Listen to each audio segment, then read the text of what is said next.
Hey, what's going on, YouTube? How you doing? You got the Redhead Trucker here.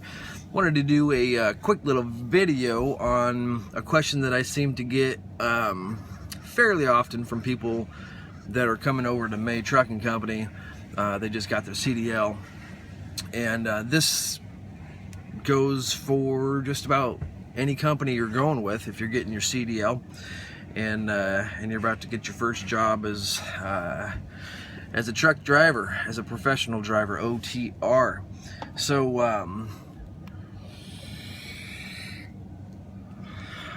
one thing, actually, what are you doing, Pop? What are you doing? Haley girl, what are you doing, girl? Leave that alone. Let's say hello to Haley girls. Where's my Haley girls? Watch this. She does not like this. Where's my Haley girls? Where's my Haley girls? Where? She does not like when I hide my face and ask, where is Haley girls? Where's my Haley girls? Hi, boys. Come here. Come say hello. Come say hello. Come say hello. There the doggies. There the doggies. And if you ask her that, then she gets vicious. And it's a crow. She is angry. There is a crow strutting across the parking lot in front of us. You're just so vicious, aren't you, with your mohawk? She got the mohawk up and everything, people. Anyway, so one question that I get from people that are coming to May Trucking Company is there any advice I can give them for orientation and then when they go out with their trainer? And I did do a couple videos way back when I first started doing the videos, kind of breaking down what orientation was about and a little bit on the training side, but I still get a lot of these questions, and I know I got a lot more subscribers since I started doing the videos, obviously. So I thought I'd recap. For orientation, okay, on the advice side, there's the only advice I can give you, which goes for both orientation and when you get out with your trainer, is you need to be a sponge. You got to be a sponge. You need to be absorbing. You're going to have so much information thrown at you on top of driving safely and backing. You're going to have a lot of information thrown at you, and you need to be a sponge and just soak all that in as best you can. You're not going to retain everything, and in a lot of cases, you know, it's going to go in one ear and out the other. I mean, that's just the fact of the matter. And then when you actually put it into practice on your own, then it's going to click, and then it's going to start making sense for you. But you need to try to absorb everything you can. Ask questions. The orientation is real simple. It's 3 days. Day one, you're going to do your drug test, some paperwork. They're going to pull your driving record, verify stuff that you put on your application, make sure things haven't changed, criminal record, etc. Then you're going to do your drive. It's a short little drive.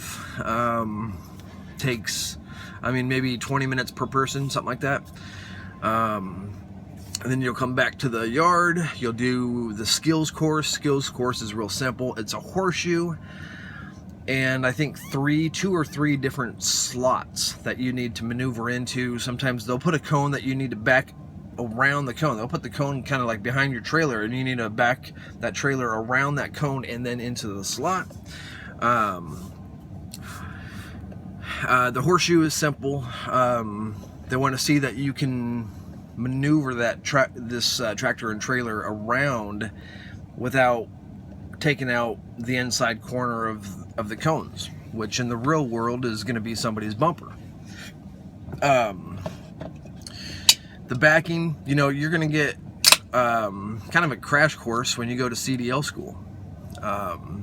So you should have the fundamentals down on backing, and you'll perfect that when you solo out and a little bit with your trainer, but you'll get better. It's, you know, it's not going to be, you're not going to be 100% on backing when you're done training. When you get done training, you should feel comfortable enough to be able to maneuver the trailer, know how it's reacting to an extent, and do it safely and goal, which is get out and look, dummy.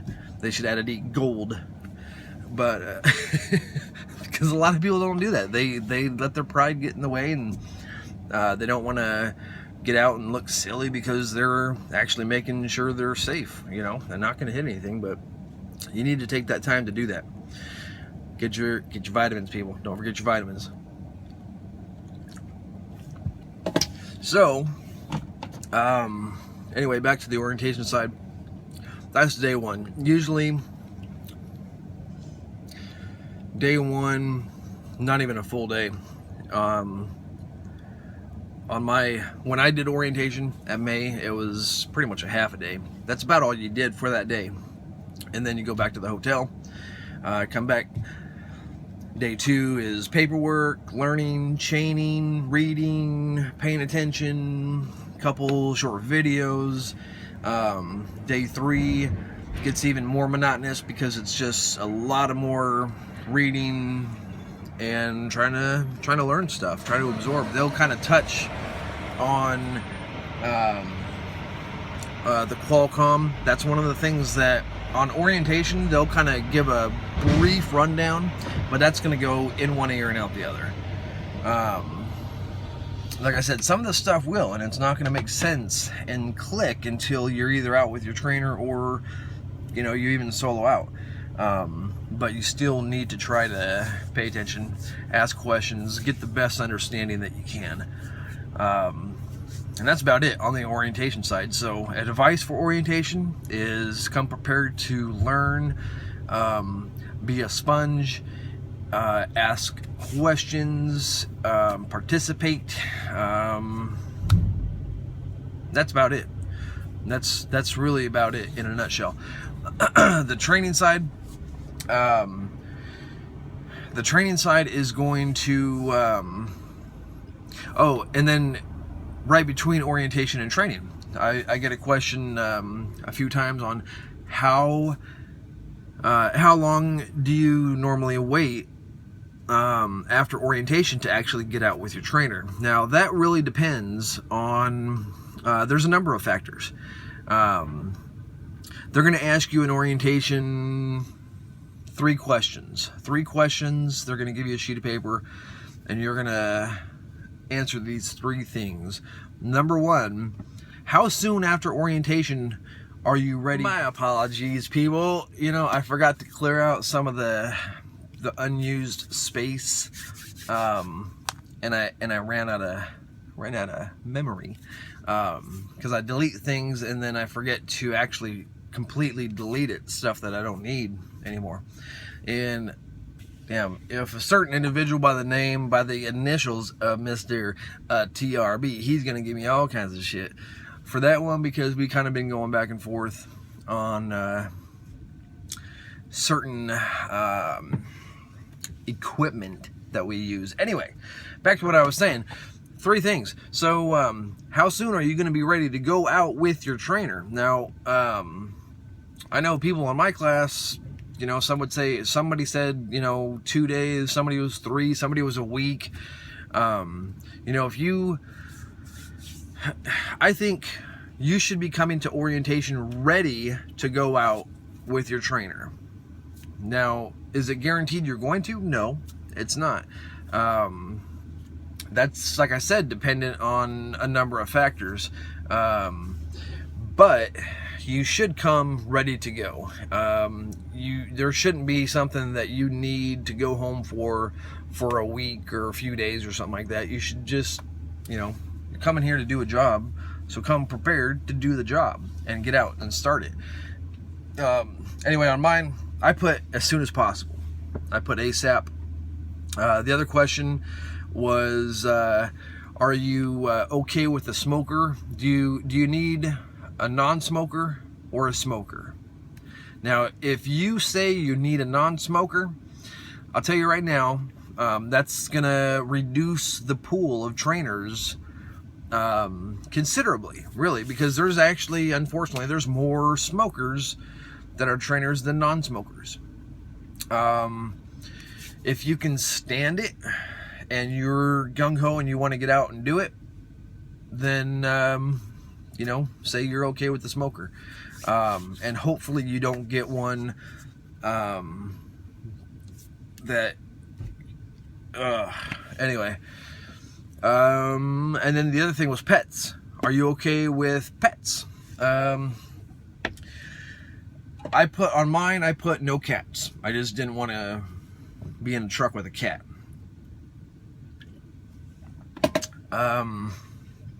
Dogs were fine with me, but I didn't. There are trainers out there with pets. I didn't get one. I put that I was okay. So anyway, those 3 questions will allow me to kind of that allows them to pick a trainer that suits those things for you, and then when you're now, okay, I'm sorry, and then let me back up here. The other thing that's going to be the deciding factor is what trainer is in the area or heading to the area that's available, you know, that's ready to take a student out. Let's see. That's it on the things that will get you out the soonest. Kind of how you answer those things, and the trainers that are, you know, in the area or heading there will get you on the truck the soonest. I ended up I kind of lucked out on that side of things. I met my trainer the 3rd day of orientation, and we rolled out the very next morning. We were on the road, so I wasted no time. It may or may not work out for you that way. You know, you got to roll with the punches. Let's see what else. Now, okay, so that's kind of the in between orientation and training, and then when you get out with your trainer, what advice can I offer you? Be a sponge. Be a sponge. That's number 1. Learn, absorb, ask questions, and be safe. Your trainer should be having you do most of the backing and the majority of the driving. This May Trucking is not like a lot of these companies out there that make you team drive with your trainer. So in other words, your trainer will drive a full shift, and then you get to drive the full shift, and guess who gets to drive the graveyard shift? The rookie that's barely prepared and probably is not used to those type of hours. May does not do that. When you're out with your trainer, you're going to be doing the majority of the driving and the majority of the backing. I say the majority because there are some customers out there that have a policy that says no students backing on their property. They don't want it. In that case, obviously, your trainer's going to be doing the backing. And the driving sometimes, well, not sometimes, usually your trainer will start the morning out or your day out by doing maybe, you know, 2 or 3 hours of driving, and then you'll do the rest of it, which is still a full shift on your clocks for you to do that driving. So you get a lot of practice in a short amount of time, a lot of experience, relatively speaking. And then, like I said, the backing, you need to be doing most of that backing. If there's and if you have time and are in a spot that is kind of feasible to do so, you know, as far as like when you shut down at a truck stop or something like that, hey, can we go, and there's some extra spots, can I practice back in here and here and here, and you know, I want to do a 45 and I want to do a 90 and I want to, you know, do all that stuff. The more backing experience that you can get, the better off you're going to be when you solo out. Trust me, that is critical. Qualcomm. Okay, so the length of time that you're going to be out with your trainer is usually between 2 and 4 weeks. 2 and 4 weeks. 3 is about the average. I was out with my trainer 2 weeks and a day or two or something like that. The main things that I would say are going to affect how long you're out with your trainer are how quick you're picking up on backing and how quick you're picking up on the Qualcomm messages. The backing, like I said, is critical. You got to show that you can do that safe, that you're confident enough to do it safely. You know, that doesn't mean you're going to whip it right in there. It just means that you can get it eventually. This is not trucking school. You can pull up as many times as you want. You can get out as many times as you want, and that's important. You know, that's important. They want to see that you're getting out and looking using that goal method. That's what is going to help build your confidence in the long run. So like I said, you can use as many pull-ups as you want, you can use as many goals as you want. The main thing is that you can just do it safely. And then the Qualcomm, you know, there's a bunch of messages, and I mean a bunch of messages. You know, when you get to a shipper, when you're loaded, you know, what messages are you sending? What phone calls are you making? When you leave the shipper, when you shut down every night, the day before you're at your customer, the consignee, you know, what are you sending? What do you send when you get to your customer, your consignee? What do you send when you're empty? You know, there's a whole slew of messages.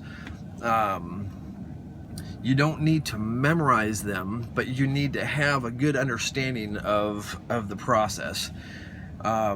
So you learn the backing, learn the Qualcomm messages, and that's what's going to kind of decide how long you're out with your trainer. You know, if you pick those things up quickly, and of course your driving is safe and solid,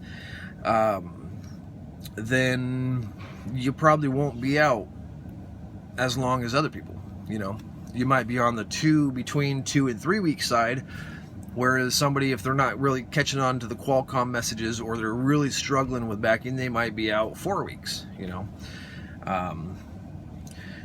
trainers, if you know, I should do a different video on this, but if you're not picking it up super quick, and maybe 4 weeks goes by and you're almost the same as where you were 2 weeks ago or a week back, they might put you on with a different trainer. Maybe it's the way the trainer is trying to explain things and teach you is just not clicking with you. I don't really want to get into that. The trainee, the student and trainer relationship, I'll maybe do a different video on that, but there's options to address that as well. So that's really all I got, people. That's really all I got right now, as far as what advice I can give you. That's kind of a quick rundown on your orientation and your training, what to expect, what to be prepared for. You know, follow this advice, and it's going to make it quick, simple.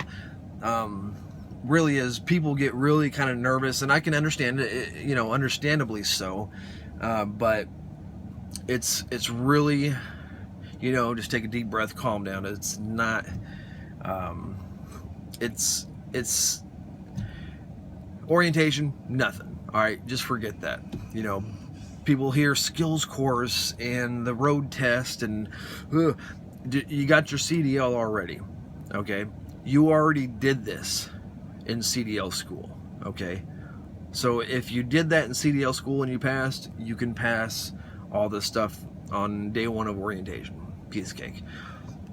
Training, you know, the butterflies and the getting tense and whitening knuckles as you're driving down the road, and understandably so, all that stuff will kind of melt away, you know, as you do it.